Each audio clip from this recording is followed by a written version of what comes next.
They had no idea who they were dealing with when a flight attendant forced a black CEO's family out of first class. What seemed like just another quiet act of subtle bias, an all too familiar scenario for anyone who's ever been underestimated, quickly unraveled into something far more public, powerful, and permanent. Because just minutes after being humiliated in front of the entire cabin, the truth came to light. The man they tried to remove didn't just have a first-class ticket, he owned the airline. At Atlanta International Airport, one of the busiest hubs in the country, the usual Monday morning chaos filled the air. Delayed announcements, rolling luggage, families moving in clusters, and suits checking their watches. Through the bustle, a family of 3 moved with effortless grace toward the priority gate. They didn't need to say a word to be noticed. Malcolm Davis, a tall man in his early 50s, wore a steel gray tailored suit that fit like armor. He walked like someone who'd sat at too many boardroom tables to count. Beside him was his wife, Regina, poised and radiant in an ivory blazer with a pearl pin fastened near the collar. She held a thin carry-on bag and occasionally glanced down at their son, Caleb, who skipped a few steps ahead of them, gripping a toy plane and beaming at every plane visible through the terminal windows. Nothing about the family screamed celebrity. They were understated.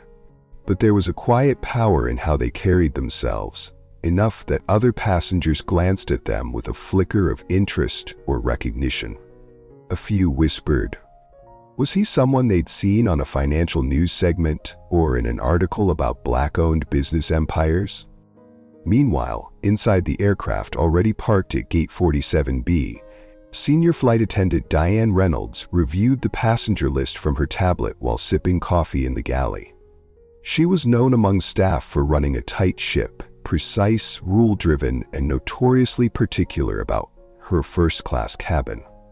She'd seen thousands of passengers over the years, but the way her eyes hardened when she spotted the Davises' approach told a different story. From the moment they stepped through the aircraft door, Diane's posture stiffened. She greeted other first-class passengers warmly, by name, even offering help with bags, but when the Davises presented their boarding passes, she barely glanced at them. "You're heading to 2A, 2B, and 2C?" she asked. "Yes," Malcolm answered calmly, all confirmed and checked in. Diane gave a tight nod, murmured something under her breath, and turned away. The Davis family moved to their seats in the second row. Caleb immediately began inspecting the seat controls with childlike awe. "Mom, it has buttons," he whispered. Regina smiled and helped him settle in. Malcolm stowed the carry-ons with practiced ease. They were used to flying like this. It wasn't a splurge, it was routine. A necessity of their schedule, but something in the air felt off. From her position by the galley, Diane watched every movement. She didn't smile. She didn't offer drinks. She didn't bring over a pre-flow towel. What she did do was stare. To her, this didn't fit. Not the way she expected first-class passengers to look. Not the energy she liked to see in her cabin. Her fingers tightened around the tablet. "There must be a mistake," she said aloud to no one in particular. She flagged down a junior attendant and whispered something. Then she picked up the cabin phone and dialed the gate agent. Minutes later, just as boarding was nearly complete, Diane returned to row 2. "Excuse me," she began, voice cool and flat. "There seems to be a discrepancy with your tickets. I'm going to ask you to step off the plane so we can resolve it with the gate staff." Regina's brows lifted. "A discrepancy? Is there a problem?" Malcolm sat straighter. "Everything was confirmed. We checked in on time, had our seats assigned. What exactly is the issue?" "There's no record of you on the upgraded passenger list," Diane replied. "We'll need to re-verify your seating with ground staff. Please collect your belongings." Caleb looked up, confused. "Are we getting off?" he asked softly. Regina squeezed his hand. "We're just going to talk to someone real quick." Passengers in nearby rows shifted uncomfortably. One man leaned closer to listen. Another woman frowned at Diane's tone but said nothing. "Davis had preferred to stay seated," Malcolm said evenly. "You've already checked our tickets. We're happy to clear up any confusion from here." Diane's expression sharpened. "Sir, if you do not comply, I will be forced to escalate this to security." Regina stood first. "No need for that," she said gently. "Let's just take a moment at the gate." Malcolm gave a small nod, not because he agreed, but because he had nothing to prove to someone who couldn't even see him. They gathered their things and stepped into the aisle. Diane exhaled sharply, like she had corrected a small disorder, like order had been restored. As the family left, a few passengers avoided eye contact. One man muttered, "Unbelievable," under his breath. Another turned on his phone and began recording. None of them knew.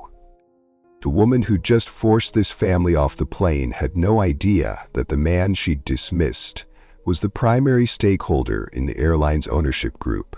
And this wasn't just a personal offense. It was about to become a corporate earthquake. Because Malcolm Davis didn't need a seat on the plane to have power. He was about to remind them that he could ground the entire fleet. Malcolm Davis didn't speak until they were off the plane, back inside the sterile stillness of the jet bridge.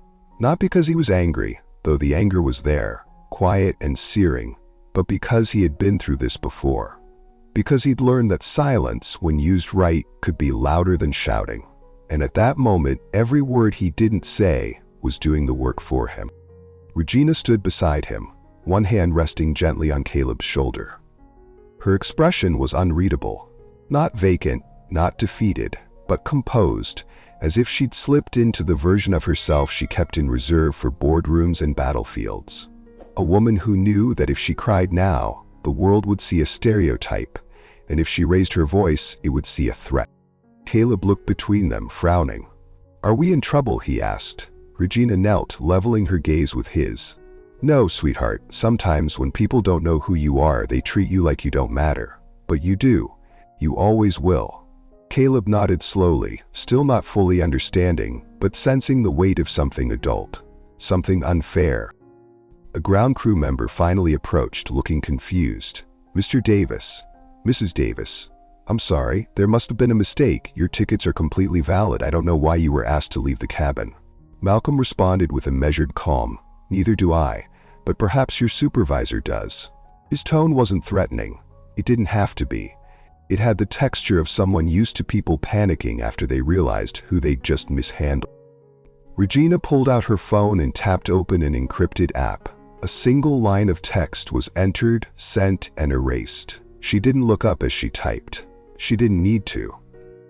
Back on the plane, Diane Reynolds sipped her water in the galley, telling herself she'd done the right thing. It wasn't personal.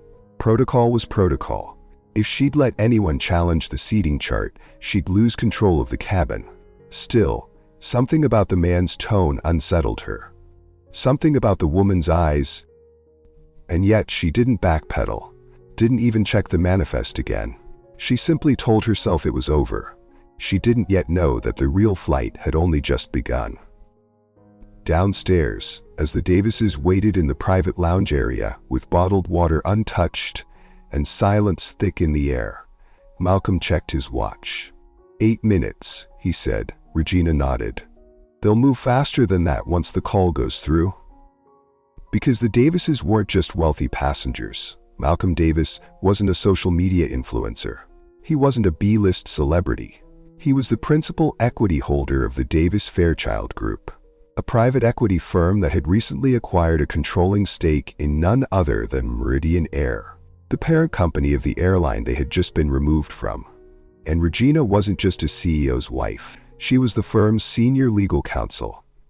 She had written the compliance policies Diane had just broken. They didn't need to shout. Their influence was already moving. At that moment, in a conference room 5 states away, a junior compliance analyst received a ping on her screen. Flagged incident on Flight 322, possible Class B civil rights violation. She blinked. Already, that flight just left the gate.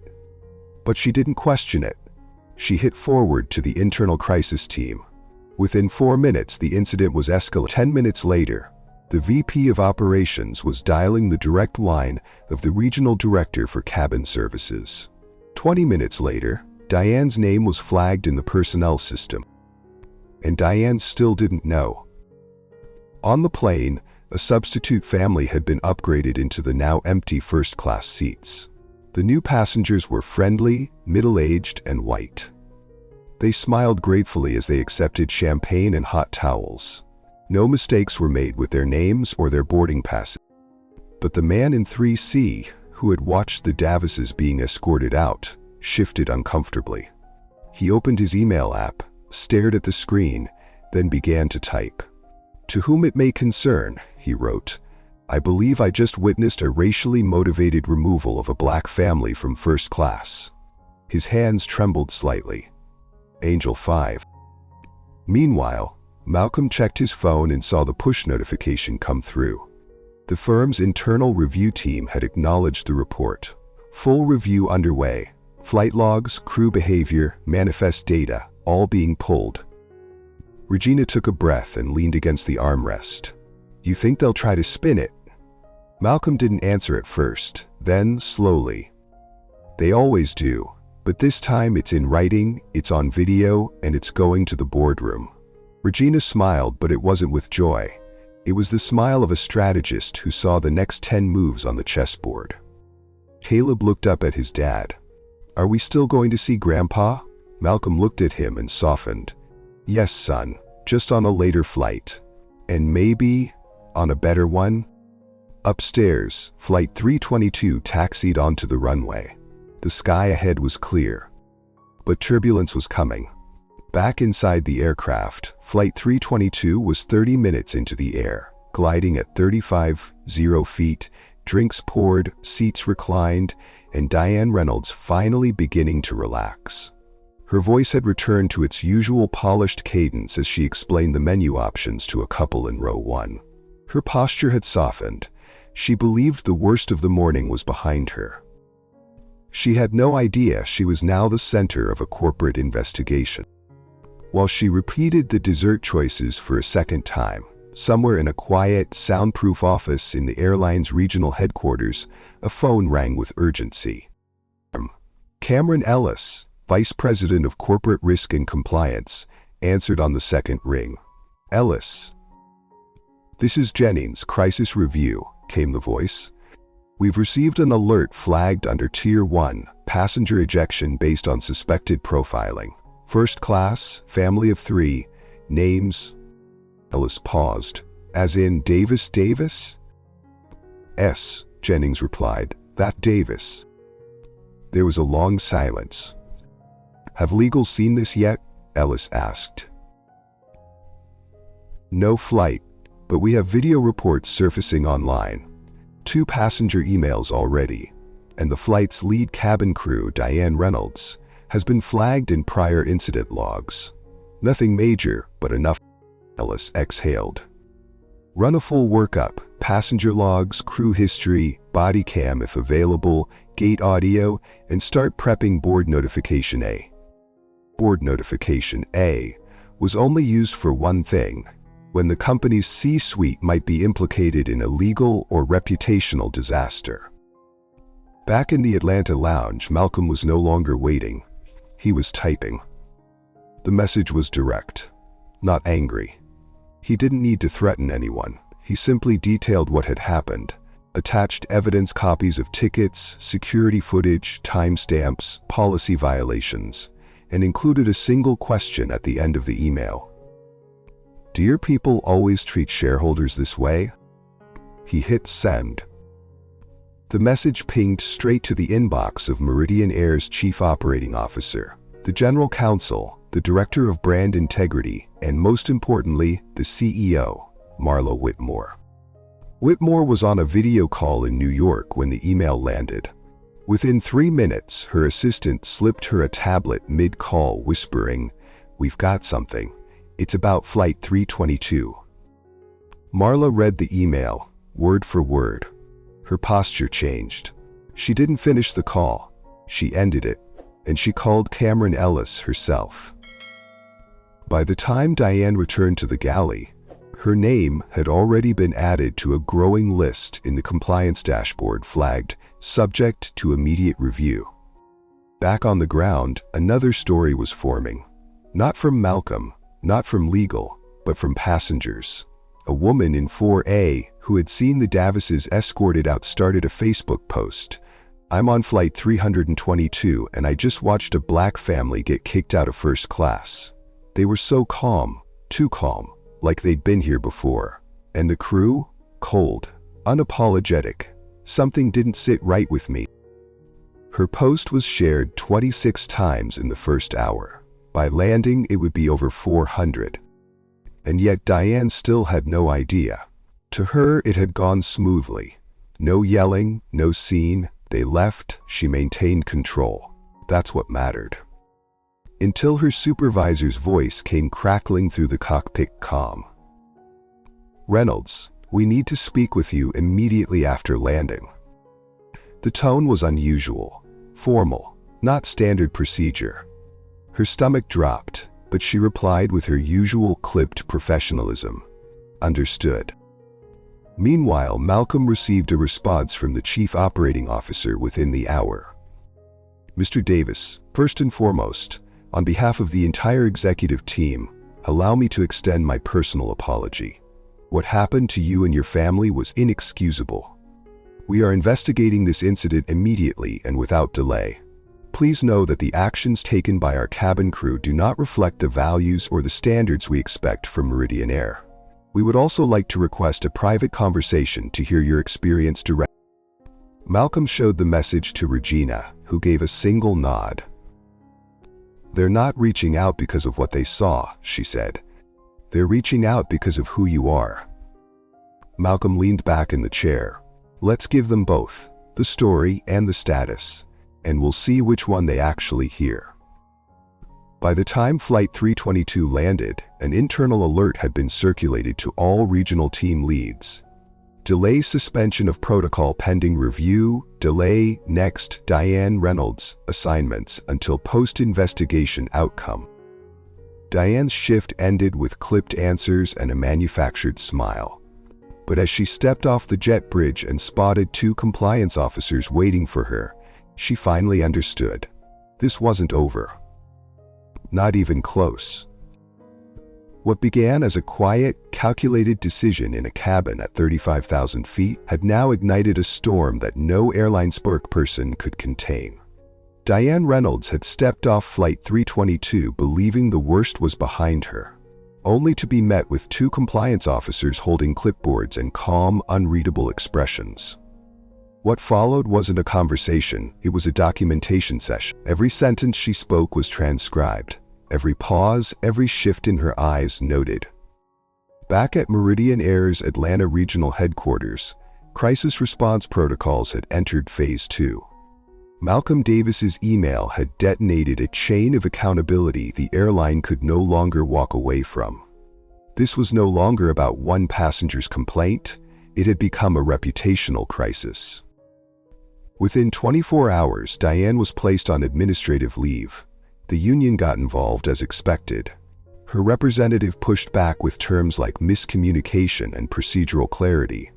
But no one in the upper floors of the executive wing was buying it. There were too many eyes on this case. And then came the internal video.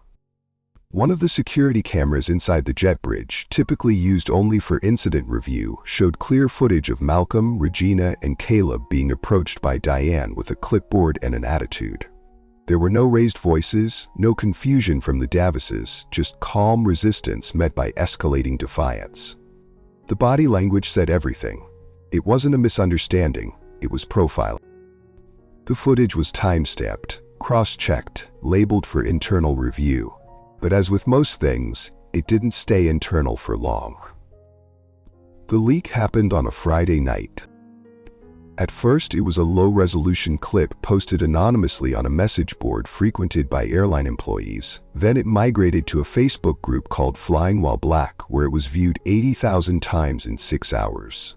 From there, it went viral on X, formerly Twitter. A popular creator reposted the clip with the caption, "He paid for first class, they escorted him out anyway. Then they found out he owns the airline." The video hit 1.2 million views by morning.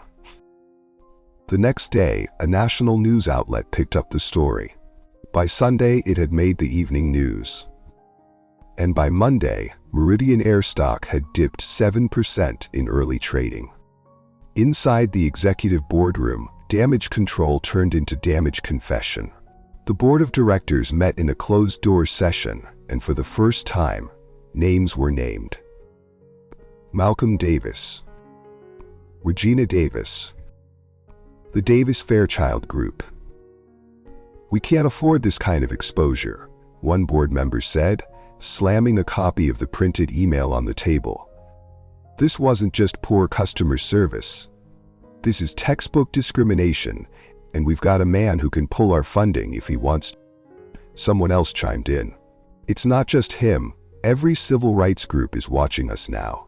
We've been tagged in 14 official statements of condemnation. If we don't act fast, we're going to become the example. Every DEI conference will use us as the cautionary tale." The CEO, Marla Whitmore, sat quietly through the first half of the meeting. Then she placed her tablet down and said, "We're not going to spin this, we're going to face it." Her voice cut the room like a blade. "We'll launch a full internal review, issue a formal apology, and if anyone else on our team wants to defend Diane Reynolds, they can go with her." That was the moment it shifted. Back at home, Malcolm and Regina weren't celebrating. There was no champagne, no vindication high, just a quiet breakfast and the knowledge that another fight, one bigger than them, had been triggered. They didn't want revenge. They wanted accountability. They wanted transformation. And that's what Malcolm told the COO when they finally spoke that afternoon. "This isn't about me," he said. "I've been profiled before. I've had people question if I belonged in my own office building. But my son, 5 years old, watching his parents get escorted off a plane after paying top dollar for seats we reserved weeks in advance, that moment will shape how he sees himself in this world." The COO listened in silence. "We're not asking for compensation," Regina added. "We're asking for leadership. Don't bury this with a PR statement. Don't push this into HR purgatory. Fix the culture that allowed it."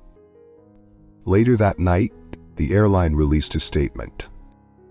"We deeply regret the incident that occurred on Flight 322, involving a valued passenger and his family. Meridian Air does not tolerate discrimination in any form, and we are actively reviewing our protocols and training programs to ensure this never happens again." It was acceptable, but not enough. Because the public wasn't just asking for apologies anymore. They were watching for proof. They wanted to know if words would turn into action. And as Diane scrolled through the news coverage from her kitchen counter, her name no longer protected by anonymity, her inbox flooded with mixed messages of support and condemnation, she realized something that made her stomach twist. This wasn't going to disappear. She wasn't going to be remembered for her service awards or her years in uniform. She would be remembered for a decision she made in 12 seconds, because of a bias she never questioned. And she wasn't the only one who would face that truth. Because the next email from the Davis family wasn't just about accountability. It was a proposal. The last email from the Davises hadn't been a complaint. It hadn't even carried a hint of legal threat. What it contained instead was far more dangerous for those unprepared to change. It was a blueprint, a vision, a line in the sand, the kind of document that made every executive in the room sit up straighter, not out of fear, but because they knew this wasn't just a reaction. It was a roadmap for revolution. Malcolm titled it, Proposal for Operational Equity Review, Phase 1. The moment the file landed in the inboxes of the C-suite, a silence fell. It was unlike anything the airline had ever received from an aggrieved passenger. No threats, no demands for settlement, just 18 pages of audit-ready data, including behavioral analysis of in-flight complaint trends, demographic breakdowns of seating conflicts, and embedded video links with timestamps. But what made it extraordinary wasn't just the content, it was the signatory block at the end. Signed jointly by Malcolm Davis, Managing Partner, Davis Fairchild Holdings.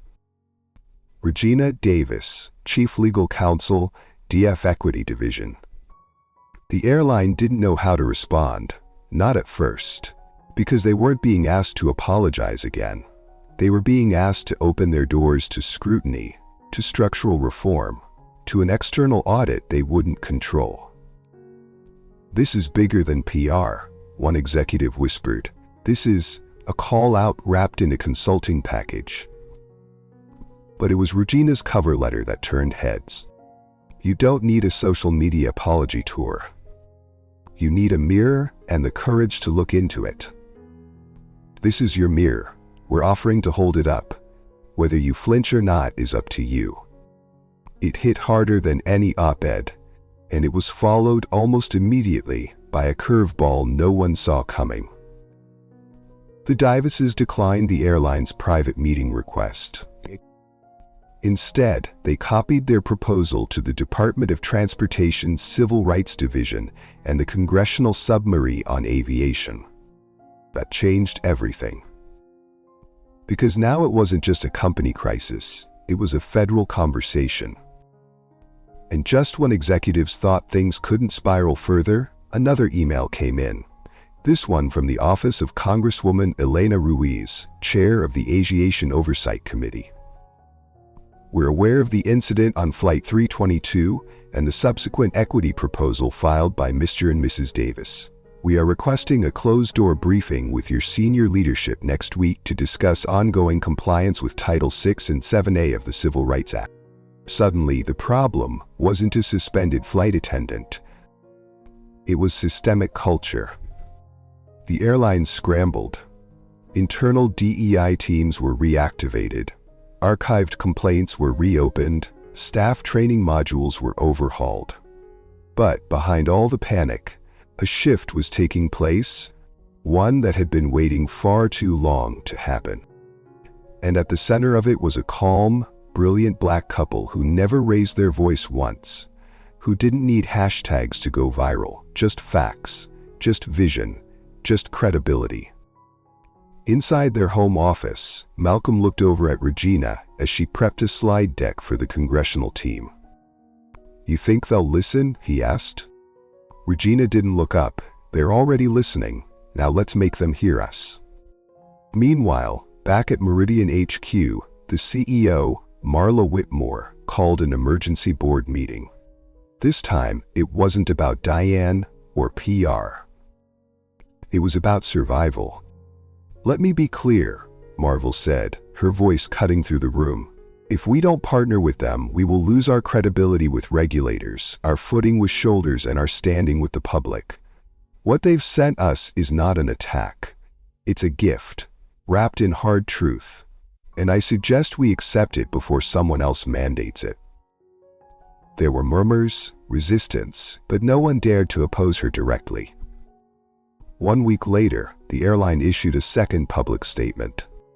But this one wasn't polished. It wasn't safe. It was real. "We acknowledge that systemic bias can hide in process, protocol, and people. We also acknowledge that silence is complicity.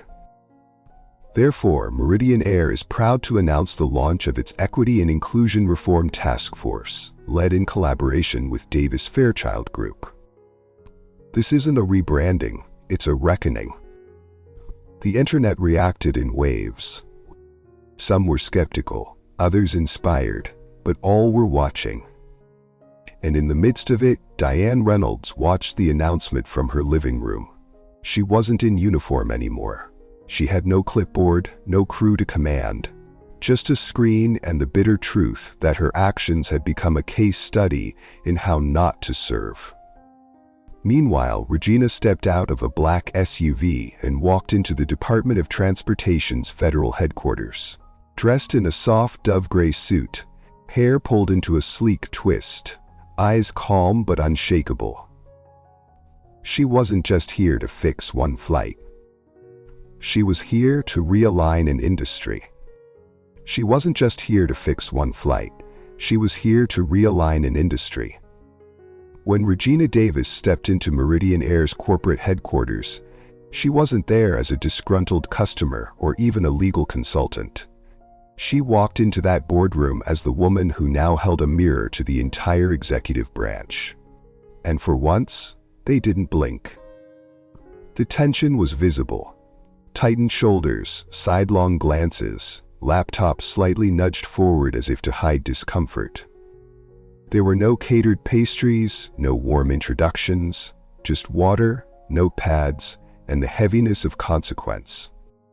Regina set her files on the polished glass table with the grace of someone who had done this 100 times before, but never in this exact way. This wasn't litigation. It was diagnosis. "Let me be clear," she began. "This isn't about public perception. This is about operational integrity. If your systems are broken in the skies, they're broken on the ground too."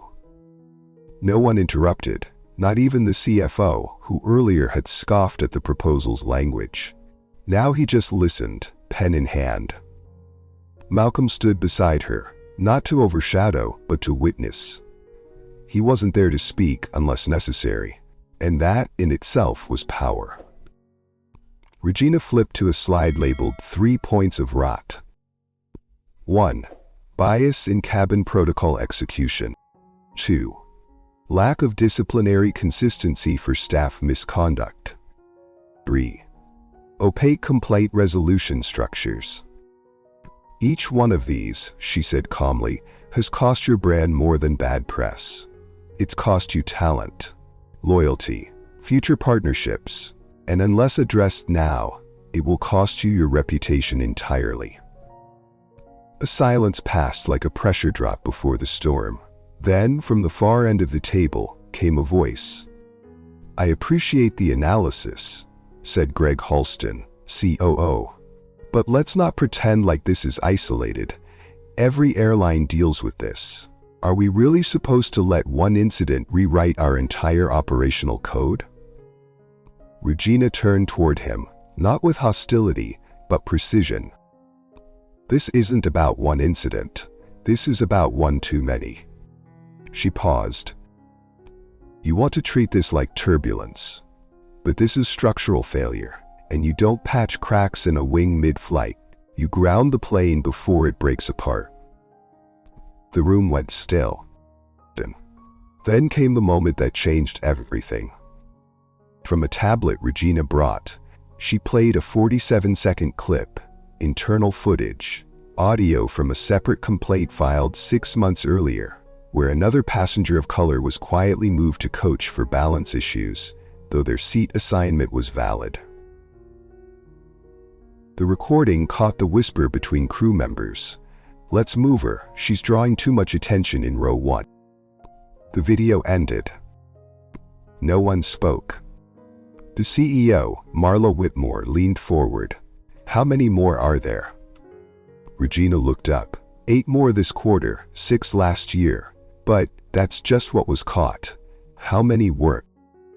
The weight of those words wasn't emotional, it was operational. Then Regina pulled out one last file.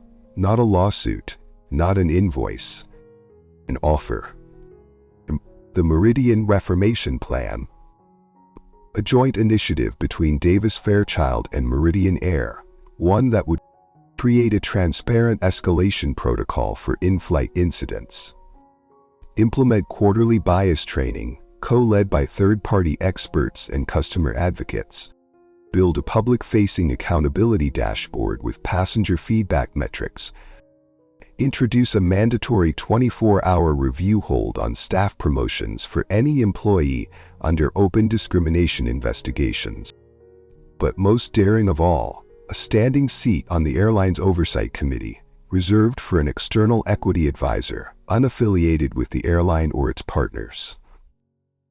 "You want public trust?" Regina asked. "Start by giving the public a seat at the table."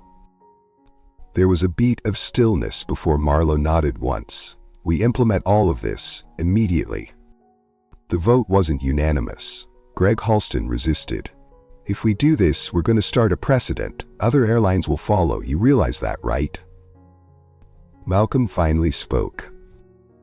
"Good." The boardroom remained silent. But everything had already shifted. That afternoon, a press conference was quietly announced. Not the flashy kind, no staged handshakes, just a simple podium, a mic, and a list of reforms. Regina stood off camera, watching as Marla read them aloud. When the final measure was listed, a reporter shouted, "Is this permanent or temporary?" Marla answered, "Permanently. This isn't a patch, it's a rebuild."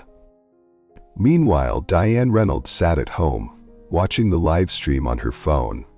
She hadn't been fired yet, but her future was uncertain, and the world had changed without waiting for her to catch up.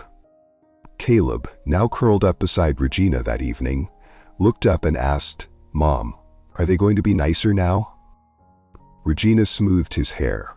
"I don't know if they'll be nicer, but they'll be watched, and sometimes that's what makes people start to change." Malcolm added from across the room, "One policy at a time, son. That's how you fly a better airline." 3 months later, something extraordinary happened. It didn't make breaking news. There were no hashtags trending. But for those who had followed the story, for those who had watched every update and read every thread, it was a moment that felt like history catching its breath.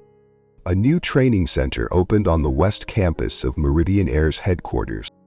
It bore no flashy name, no celebrity endorsement, just a brushed aluminum plaque beside the glass doors that read, "The Davis Equity and Excellence Initiative, built on experience, designed for justice."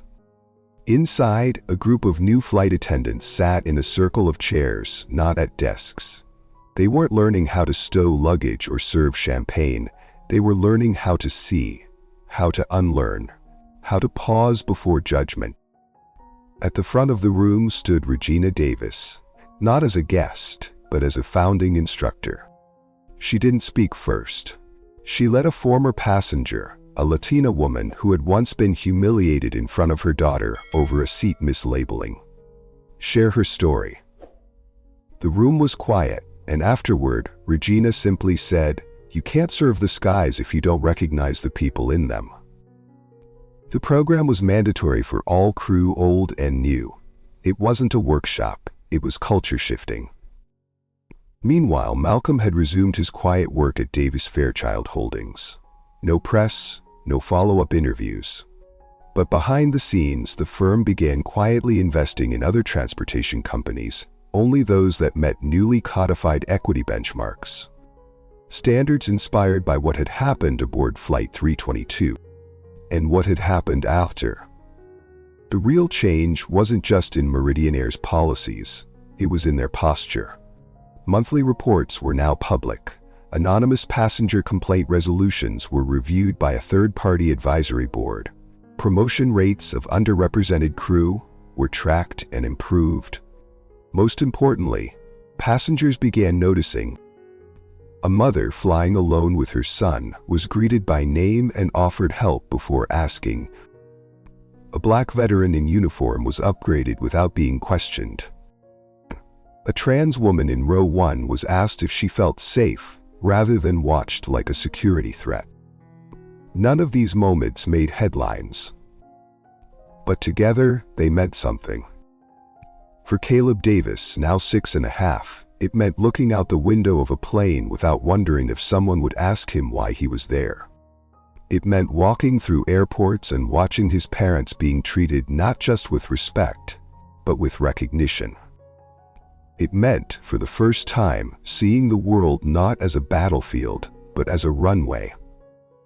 At a celebration event marking the rollout of Meridian's updated corporate charter, Malcolm took the stage, not to talk about stock value or shareholder returns, but to tell a simple story. He talked about being 21, wearing a suit too big for his shoulders, boarding his first plane to New York for a job interview, and being told by the gate agent, "Sir, this line's for premium passengers." He had smiled and walked away then. But he never forgot. "I promised myself," he said, "that if I ever had the power to change the way people were seen in these spaces, I wouldn't wait."